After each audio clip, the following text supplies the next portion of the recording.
Hey folks, a quick video on how to install the Badland ZXR 3500 winch onto a John Deere 2025R tractor. This is model year 2022. I couldn't really find anything on YouTube about this, and so this is obviously after install, but hopefully you can, between the instructions and maybe some tips here, be able to give you just some hints on how to install this thing. Might make it a little bit easier for you.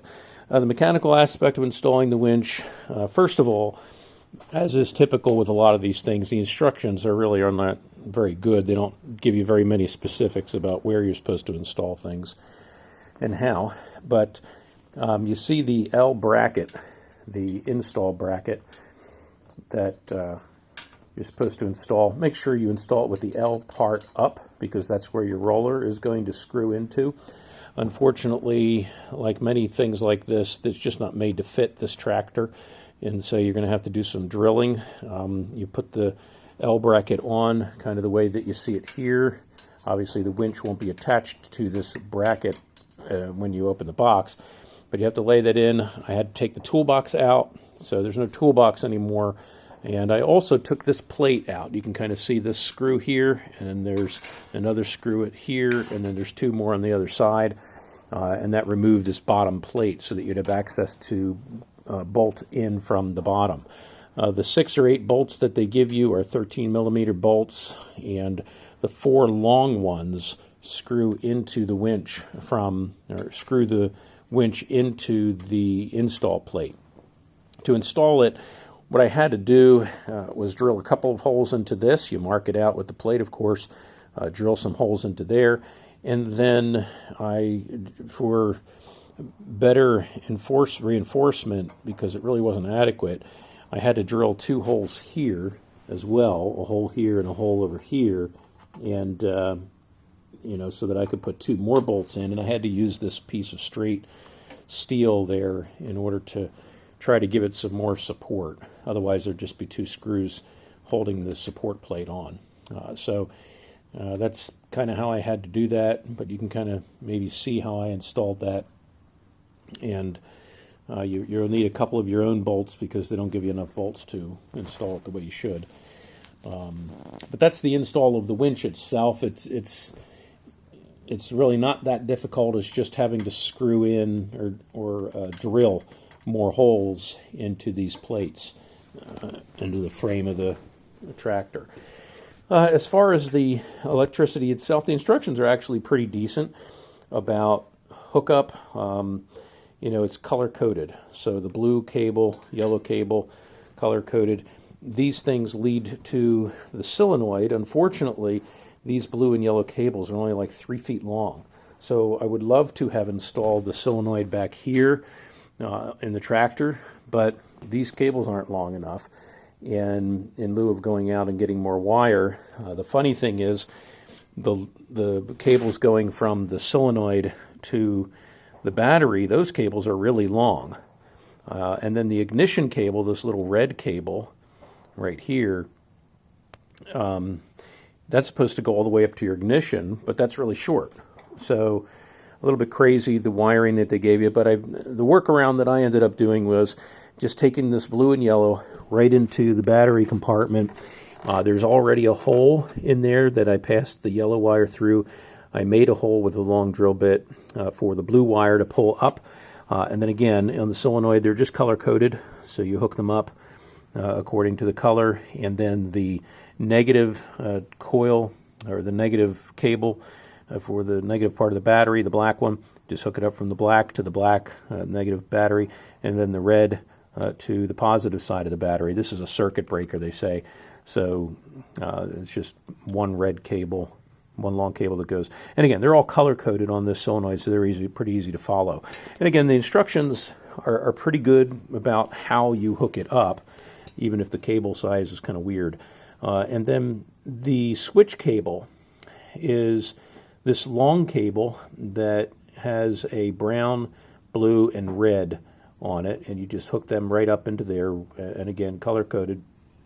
Although they didn't tell me which side is blue and which side is supposed to be brown, I just noted in the picture that it looks like the blue corresponds to where the yellow larger cable is, if that makes sense to you, that little blue cable wire.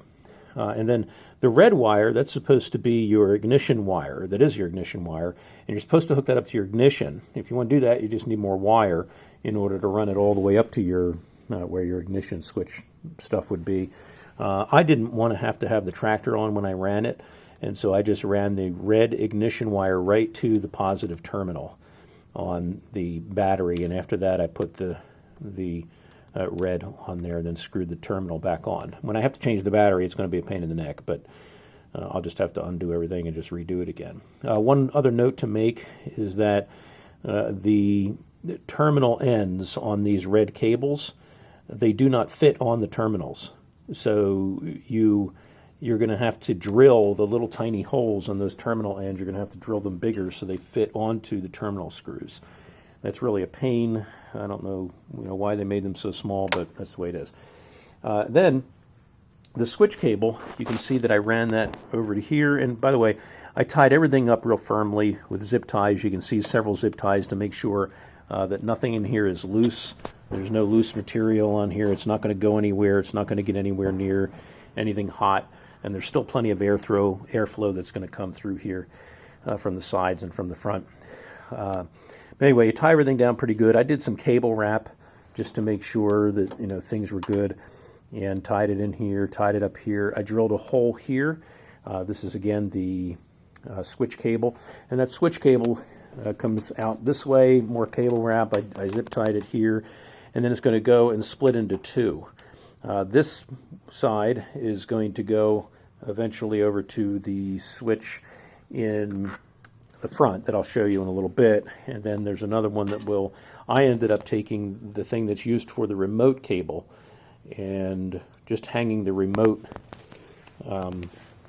tie-in cable down here. It has a really nice cap on it. It's pretty firm. It's not going to come loose. It won't get dirty.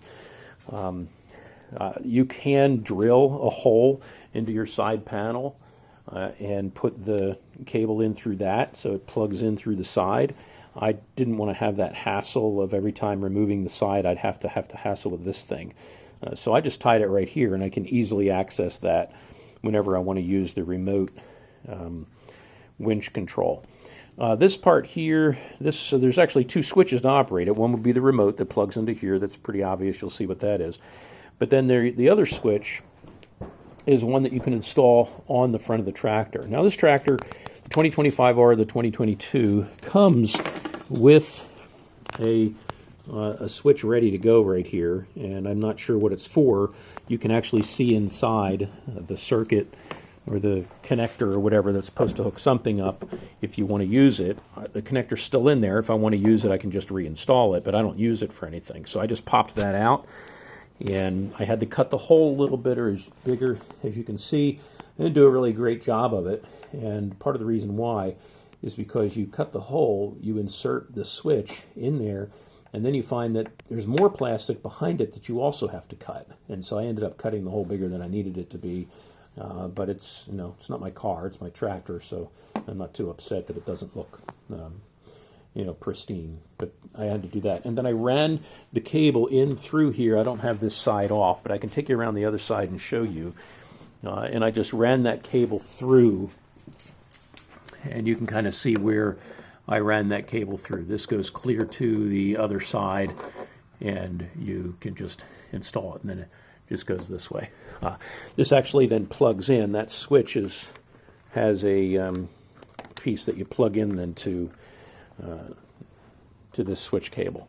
So that's how I installed it. Worked out great. Works wonderfully. And I hope that maybe this gave you some ideas. I made a few mistakes along the way, and probably there's certainly things that you can improve on this as well. But it ended up that I had everything where I needed it, and it works great. Thanks for watching.